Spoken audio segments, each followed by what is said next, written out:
Bonjour et bienvenue dans une nouvelle vidéo. Aujourd'hui, je voulais vous parler rapidement du petit déjeuner. Pourquoi est-ce que je voulais vous parler du petit déjeuner? Parce que tout simplement, on entend partout dire que le petit déjeuner, c'est le repas le plus important de la journée. Mais si vous êtes abonné à ma chaîne depuis quelques temps, maintenant vous savez que finalement, il n'y a pas un repas qui est plus important qu'un autre. À partir du moment où on écoute son corps, on prend le repas qui correspond au rythme de notre faim et de notre corps. Mais avant de vous faire un rapide topo sur l'histoire du petit déjeuner, si vous n'êtes toujours pas abonné, c'est le moment. On n'oublie pas aussi d'appuyer sur la petite cloche, comme ça vous allez recevoir les notifications quand une prochaine vidéo sortira. Donc il faut savoir qu'à l'époque, il y a fort longtemps, les gens ne prenaient pas de petit déjeuner. Ils prenaient seulement 2 repas principaux et non 3 comme on le fait actuellement. C'est-à-dire qu'ils prenaient le déjeuner vers 10-11 heures du matin et le dîner vers 17-18 heures. Parce que les gens devaient se lever quand même assez tôt, ce qui fait que le déjeuner devait arriver plus tôt que ce que nous on fait actuellement.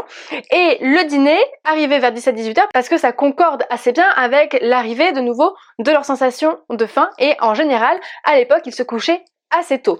Le déjeuner s'appelle déjeuner parce que ça signifie sortir du jeûne. Sauf qu'après, le temps passe, il y a le développement de l'industrialisation qui fait que les journées sont plus longues, plus dur pour les ouvriers, et là ils se retrouvent confrontés à une dépense énergétique un petit peu plus élevée, qui fait que le matin, au moment du réveil, il y en a la plupart qui vont devoir prendre une petite collation avant de prendre le déjeuner qui sera vers 10-11 heures. Mais à cette époque-là, quand on prenait une collation en se réveillant, c'était pas forcément du sucré, c'était surtout du salé. Ils mangeaient les restes de la veille, donc ça pouvait être du pain, de la soupe, du pâté, du saucisson, bref, tout ce qui pouvait avoir été mangé la veille ou qui pouvait rester dans un coin et qui pouvait faire office de collation. Collation qui, au fur et à mesure, va prendre l'appellation de petit déjeuner.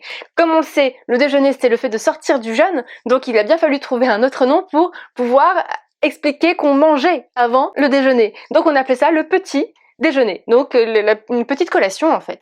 Et c'est cette prise de petite collation prise le matin au réveil qui pourrait expliquer le fait que le déjeuner qui était à la base à 10-11 heures a été décalé plus vers 11 heures midi, qui a aussi décalé le dîner vers 18-19 heures. Mais il ne faut pas oublier que c'est pas tous les ouvriers qui prenaient cette petite collation le matin. Chacun faisait en fonction de ses sensations de faim, en fonction de son corps. Et en 1898, il y a un certain John Kellogg's, je pense que le nom doit vous dire quelque chose, qui décide d'inventer des pétales soufflés pour pouvoir aider un petit peu le transit de ses patients, parce que John Kellogg's est un médecin nutritionniste. Et son frère Will, qui sent un petit peu le filon, il y a des gens comme ça, qui décident en 1907 que ces pétales de maïs soufflés, ça serait peut-être bien de pouvoir les commercialiser au grand public, et il décide donc de les rendre disponibles à tout le monde aux États-Unis, on est bien d'accord, et il appelle ça les Kellogg's. Par la suite, John, ce médecin nutritionniste, crée un journal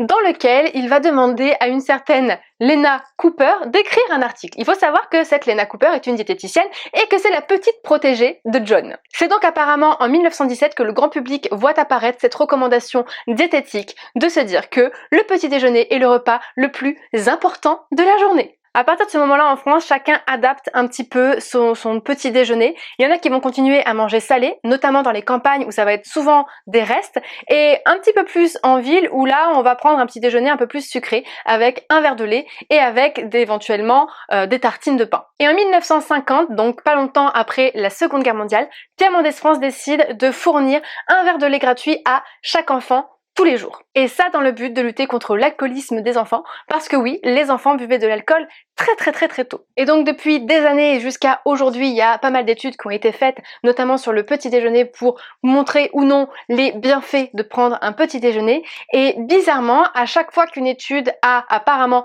révélé que le petit déjeuner était meilleur pour la santé, on a pu s'apercevoir par la suite que ces études avaient été pour la plupart financées par des compagnies de céréales. Donc si on retrace un petit peu le parcours du petit déjeuner, on peut se rendre compte qu'au départ il n'y en avait pas, qu'ensuite le petit déjeuner est arrivé, mais parce que la vie était beaucoup plus rude qu'à l'époque, et aujourd'hui, clairement, on peut se rendre compte que notre vie est un petit peu moins rude qu'à l'époque de nos grands-parents. Au final, moi ça m'amène un petit peu à penser que finalement, en sachant ça, en connaissant un petit peu notre style de vie aujourd'hui, pourquoi est-ce que on continue à dire que le petit déjeuner c'est le moment le plus important de la journée? En fait, je pense que ça serait mieux qu'on arrête de donner des règles au niveau des heures de repas et au nombre de repas que l'on doit prendre pour finalement concevoir que chacun a ses propres besoins et que chacun compose en fonction des besoins de son corps. Donc voilà pour la vidéo d'aujourd'hui. En fait, cette vidéo avait principalement pour but de vous expliquer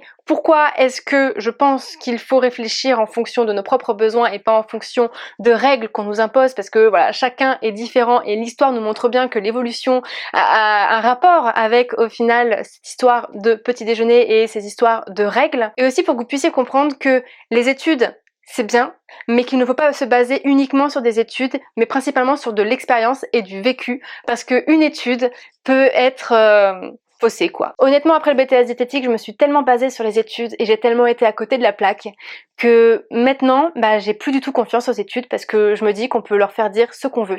Donc j'espère que cette petite vidéo vous aura plu. En attendant qu'on se revoie demain dans une nouvelle vidéo, je vous laisse liker celle-ci, la partager et puis vous abonner si c'est toujours pas fait.